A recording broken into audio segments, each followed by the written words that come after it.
रोक टोक से नहीं सुनेगा, नृप समाज अविचारी है। ग्रीवा हर निष्ठुर कुटार का, यह मदांध अधिकारी है।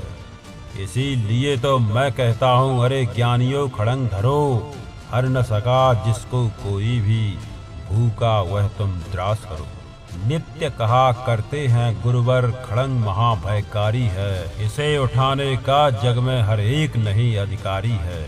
वही उठा सकता है इसको जो कठोर हो कोमल भी, जिसमें हो धीरता वीरता और तपस्या का बल भी। वीर वही है जो कि शत्रु पर जब भी खड़ंग उठाता है, मानवता के महागुणों की सत्ता भूल न जाता है। सीमित जो रख सके खड़ंग को, पास उसी को आने दो।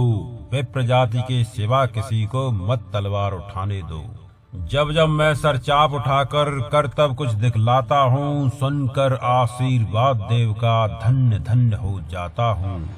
जियो जियो ऐ वत्स, तीर तुमने कैसा यह मारा है। दहक उठा बन उधर इधर, फूटी निर्झर की धारा है। मैं संकित था ब्राह्मण वीरता मेरे साथ मरेगी क्या, परशुराम की याद विप्र की जात न जुगा धरेगी क्या। पाकर तुम्हें किंतु इस वन में मेरा हृदय हुआ शीतल, तुम अवश्य ढोओगे उसको, मुझ में है जो तेज अनल। जियो जियो ब्राह्मण कुमार, तुम अक्षय कीर्ति कमाओगे, एक बार तुम भी धरती को निक्षत्रिय कर जाओगे। निश्चय तुम ब्राह्मण कुमार हो, कवच और कुंडलधारी, तब कर सकते और पिता माता किसके इतना भारी। किंतु हाय ब्राह्मण कुमार, सुन प्राण कांपने लगते हैं, मन उठता धिक्कार, हृदय में भाव गिलानी के जगते हैं। गुरु का प्रेम किसी को भी क्या ऐसे कभी खला होगा, और शिष्य ने कभी किसी गुरु को इस तरह छला होगा। पर मेरा क्या दोष हाय मैं, और दूसरा क्या करता, पी सारा अपमान द्रोण के मैं कैसे पैरों पड़ता।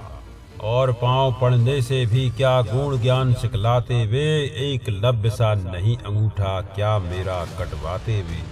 आय कर्ण तू क्यों जन्मा था, जन्मा तो क्यों वीर हुआ, कवच और कुंडल भूषद भी तेरा अधम शरीर हुआ। धस जाए वह देश सतल में, गुण की जहाँ नहीं पहचान, जाति गोत्र के बल से ही आदर पाते हैं जहाँ सुजान।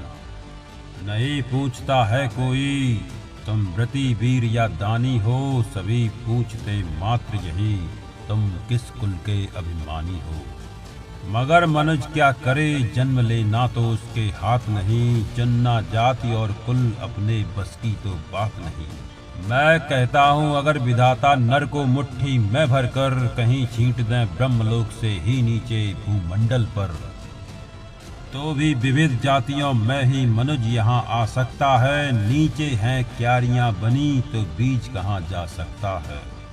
कौन जन्म लेता किस कुल में आकस्मिक ही है यह बात, छोटे कुल पर किंतु यहाँ होते तब भी कितने आघात। आय जाति छोटी है तो फिर सभी हमारे गुण छोटे, जाति बड़ी तो बड़े बने वे रहे लाख चाहे खोटे।